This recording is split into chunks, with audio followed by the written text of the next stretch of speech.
Hello and welcome back to another video today here again on Forza Horizon 5 to take a look at another brand new vehicle that's recently been added to the game, this brand new Porsche GT3.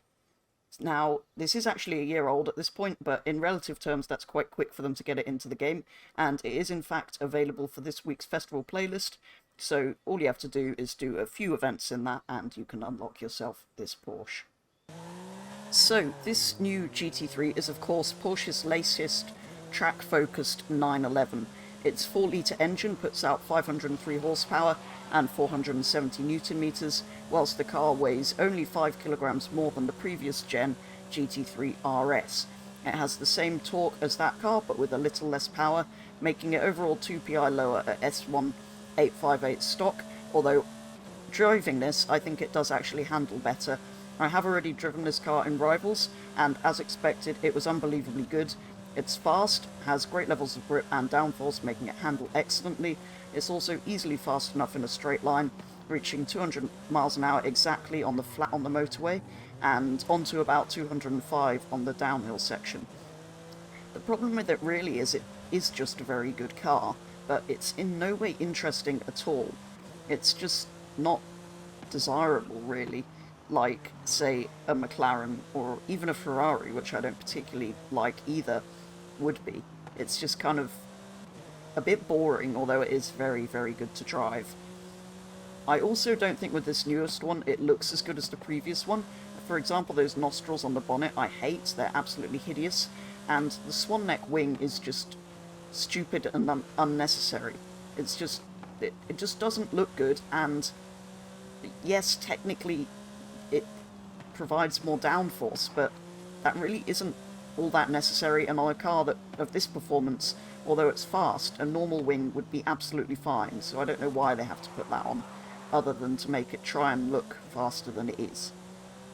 The interior is really nice in this car, and finally Forza have made it so the stitching matches the exterior colour, which is a tiny detail, but it is one I've been hoping for forever, really. It does, however, only work if you pick a standard manufacturer colour, unfortunately, which is rather a shame, because I was hoping it was going to be a feature that would carry on to a whole load of other cars and would apply in whatever colour we paint it in. One thing I do really like about the design of this new GT3 is that light bar. I mean, look how cool that looks in the dark. I only just noticed it now that it's fully illuminated, but that looks pretty spectacular. So, as with all new cars here on Forza Horizon 5, the GT3 was given 5 laps around the festival to see what the best time it could set was. I did also take around a 2019 GT3 RS as a comparison, even though Forza rates the 2016 as higher PI for no obvious reason. It doesn't appear to have any higher stats, so I'm not really sure about that. Anyway, they're both pretty similar PI, and the 2019 car set a 102.7 around the festival, and that car felt great to drive, but very similar to this if I'm being honest. If anything, this newer one felt more planted. Both cars seemed to take the final corner almost flat out, but I felt much more confident doing that in this car. And yeah, overall this did end up being slightly faster. We'll get onto the time in a minute, but yeah, this drove fantastically, especially considering it's the standard GT3, if we can call it that, when the previous car we took round was an RS. So I can't wait to see what happens when an RS comes out and eventually gets added to Forza at some point down the line, hopefully, as well. This new Porsche is actually the 60th vehicle, stock anyway, that I've lapped around the festival on this leaderboard. As I hinted during the lap, it was actually faster than the GT3 RS from a couple of years earlier, this new car setting a 102.677, making it faster than the old RS by less than a tenth of a second. With a margin that small, it could easily be down to my driving though, rather than the car, as the newer car did have the advantage of going round after the older car, so I'd had a few more laps to kind of get in the swing of driving a GT3 around the festival, even though they are slightly different cars. However, even if they did set the same lap time, it would still be impressive that a standard GT3, even if it is newer, could keep up with the outgoing RS model, because obviously that is supposed to be the higher performance, even more track-focused version.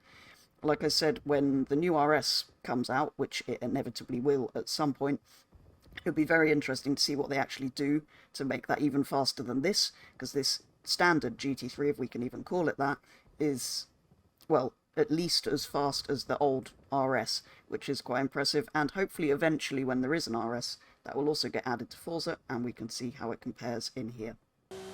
So, I have now upgraded the Porsche to the top of S1 class, so to 900 PI, before returning to the festival for 5 more laps to see how it compares to the other S1 class cars on the board, the fastest still being the XJ220 TWR with a 59.1.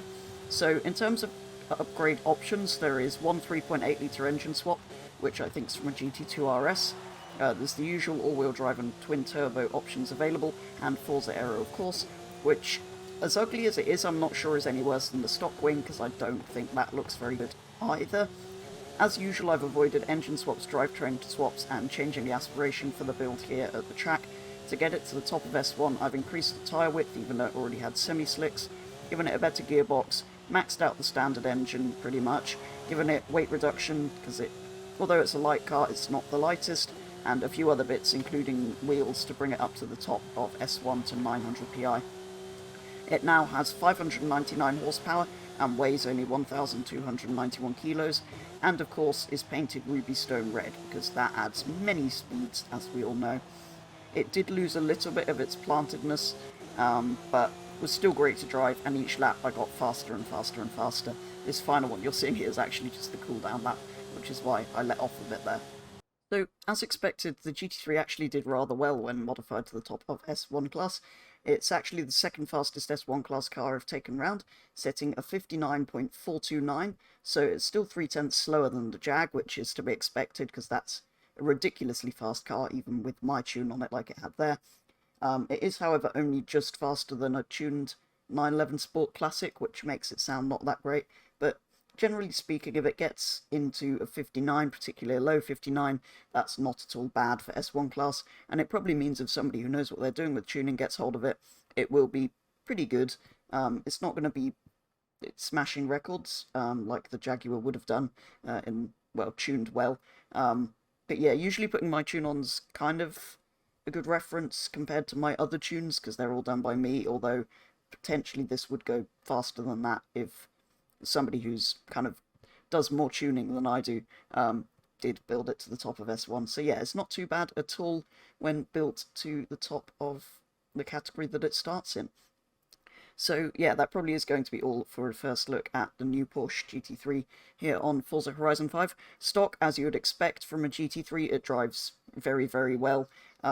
It's potentially slightly faster than the old RS around a circuit when stock, and upgraded it seems reasonably quick as well. So all round a pretty good car, but like I said about Porsches in general really, I just never find them quite as exciting or desirable as something like a McLaren or a Ferrari, say. They're just a little bit less exciting, although they are very, very good cars, as we found out, and do look particularly good, I think, in this Ruby Stone Red, and I do like the little feature of the coloured stitching that matches the standard colours at least, but it would be nice if it matched. For example, when we've got it in this colour, if the stitching did match, it's gone back to blue, which is a bit of a shame. But anyway, there we go. That is going to do it for a first look at the new GT3 here on Forza Horizon 5, and hopefully there will be plenty more videos like this over the coming weeks with some of the other new cars that are coming to Forza, so watch out for those. But for now, that is going to be all, so thank you very much for watching, and I'll be back with the next video very soon.